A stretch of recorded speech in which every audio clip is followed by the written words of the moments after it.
So this is all about safety, but also about styling. Is it a good daily driver? This is really fun. Rear-wheel drive, small 2-liter engine, which is great on fuel. 30 combined, 26 and 35. Hey, what's up, everybody? I'm Jonathan Sewell Sales at Mitchell Mazda on the Boulevard in Enterprise, Alabama. And you see behind me a 2023 MX-5 Miata. And this is the Grand Touring. And we're gonna go inside, we're gonna go outside, we're gonna go all the way around, and also answer a few common questions that are found on Google. So let's jump in. More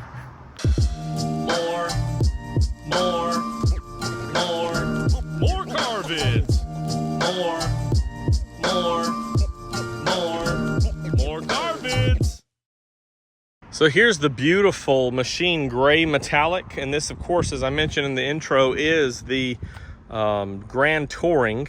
And we still are having these vehicles come in based on what we earn on allocation, but do not have really much option in transmission. So this one is another automatic, which is fine because it's still available for those that maybe aren't interested in changing gears as often. And you still have the paddle shifters. But of course, this generation, this ND generation, is continued from 2016 and gonna continue for another couple of years.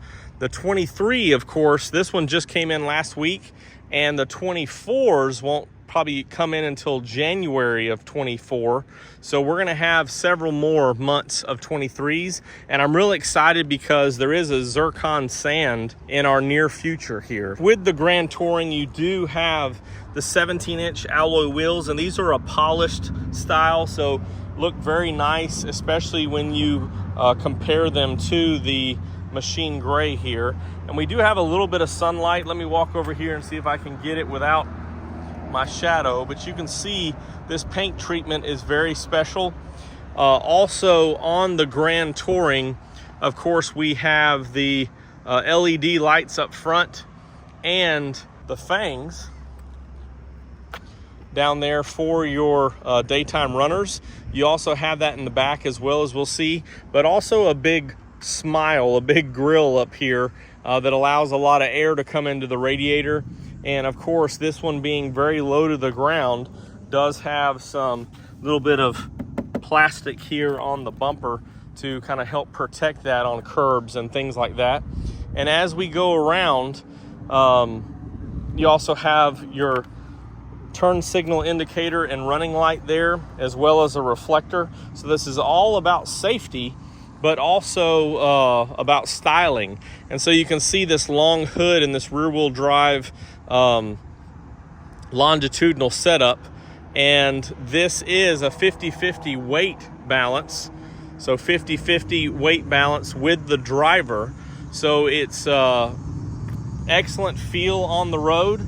Of course, this RF model does, of course, have the retractable fastback and does recommend premium fuel, 91 or higher, but it will run on 87. And you do have nice storage here for an overnight bag, a couple of them. And then I just love how this deck lid pushes up out of the way so you don't have to worry about bumping your head when you're digging down in there. This one, of course, has a cargo net and an emergency roadside kit. You do have dual exhaust, but they're right over on this side together. And then, of course, you have your reverse lights there, which mirror the front. And also this, the tail light design kind of mirrors the front as well, but a little bit of the reverse. Still have the good old antenna here and the shark fin for your satellite radio. I did want to just quickly address a couple of questions. When I searched on Google Mazda MX-5, people also ask. There was a few top questions I wanted to go over while we're having this conversation. The first one is the MX-5 a good buy? I would say yes, because this RF model starts at $35,750. Miata as a whole new starts at $28,000 in the soft top model. Of course, when you add destination to that, it's still under $30,000, which to me is a good buy for this fun. The next question is relates to price as well. Is it expensive? I would say that starting out, no. And even for the fun that this one has, we'll look at this price on this one.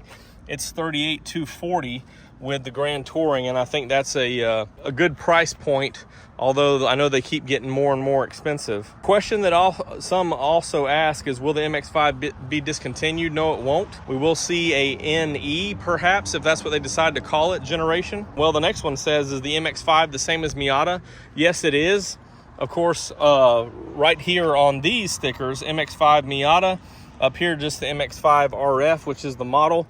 But what has changed a lot is they used to say Miata on the back, but when it went to this generation, they dropped that Miata badge. And of course, that's something we only call it in this country. The other questions revolve or refer to fuel economy. And I would say that number one, this is great fuel economy with 30 combined, 26 and 35 in the automatic. Of course, the manual is 26 and 34 with a 29 combined, which is good fuel economy.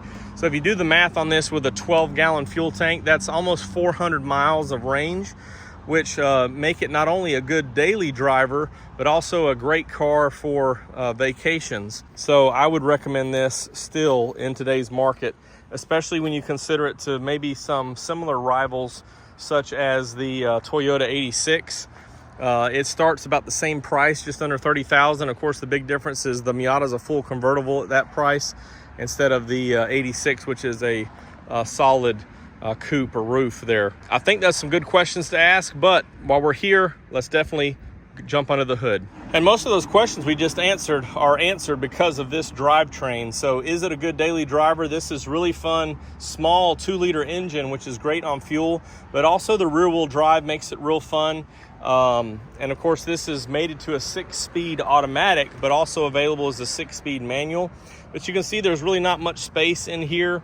Of course, you can see that right up top here, we're right on the top of the towers here, or the struts. You have your ABS module over there, brake servo right here with brake fluid, fuses, air box up front, just making room for it to feed into that 4-cylinder there, which again is a longitudinal design because of how it mates to the rear-wheel drive. Your windshield washer fluid is right there, and then battery right here up front, which is actually probably the most convenient thing. But it is a great daily driver, is a lot of fun, does have upgraded safety through the years that we'll talk about in just a minute. And but the technology is one thing that I'm excited about. So you do have the KPC, kinematic posture control, which is on the rear wheel drive options, also on front wheel drives, known as G vectoring control. But what that does is it limits body roll by applying offsetting brakes as you're turning. So it makes the drive even better on this car, and not so much of a burden in trying to handle in those apexes of those turns with your steering. So a daily driver that won't wear you out is something that's really nice. But it starts right here with the 181 horsepower and gives you a lot of power to weight ratio on this vehicle. Let's step inside. Most sports cars, of course, are designed to be fun, which is the Miata is no exception, or the MX-5 is no exception. However, you also have some upgraded interior and amenities with this Grand Touring package, so you can have your nice features and your fun. So as I was talking about a couple safety items, you do have your blind spot monitoring with rear cross traffic, which is standard on this model. Also, you do have a low speed, or as we refer to it, a smart city brake support. So it does pick up objects out in front of you with that camera. That also gives you the option for lane departure alert, which is pretty nice in this size vehicle, just to keep you aware of what's going on. And as we can see here on the interior materials, they've really lightened it up by not having much of a seat back. This is just stretched with leather, but the leather interior. Of course, you also have the Bose sound, which does even have a speaker in the headrest, so you can make sure and hear everything that you want. And you can look at that cockpit. It's designed to be just like that. So you have these unique air vents that are very nice. Also a leather wrap, great feeling steering wheel, and the 3-spoke, like all Mazdas. They just slide on in here. Also, you have a Mazda Connect system, which is the 6th generation, but you do add wireless CarPlay functionality. And then, of course, you can tether for CarPlay or Android Auto. And with this automatic, you do have a manual option. You can pop it in sport or normal, and you do have those paddle shifters as I was talking about. You also have automatic wipers and automatic lights, which are available on this Grand Touring. So it gives you a lot of amenities that we probably haven't seen on these up until this recent generation. And then right here, which I appreciate, you do have your tachometer front and center. So you can always watch those gear changes and see where you want to be. Also your speedos right there. And then for more information, like right now it's showing my doors open. And this is also where some of the other iActive Sense features show. Then heated seats. You do have USBs over here and your nav card slot. And then of course, this is your controls here for your power retractable fastback. Very nice, very convenient. Everything's right here within reach.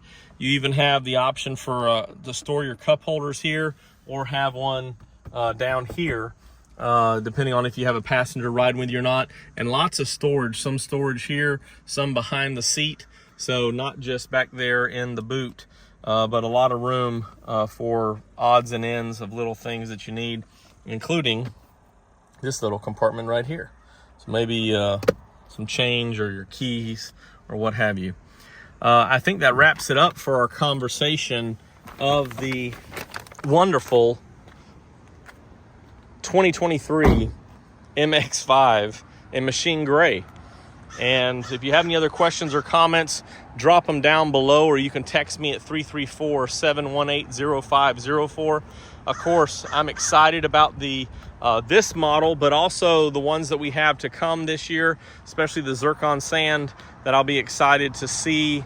Well, there's a Zircon Sand on this vehicle. I've seen some in person, but I don't believe we've ever had one in stock to have for the channel to do a complete walk around. So be excited for that. And we've got several more years of this standard non-electric or no electrification on the MX-5, and then we'll go to that next generation with some form of electrification. So be curious to see how the design is, curious to see how they fit it all in and keep it lightweight. But until then, Miata is always the answer. The beautiful 2023 MX-5 Miata GT RF. And it's very beautiful, especially the machine gray paint, and it's a Mazda.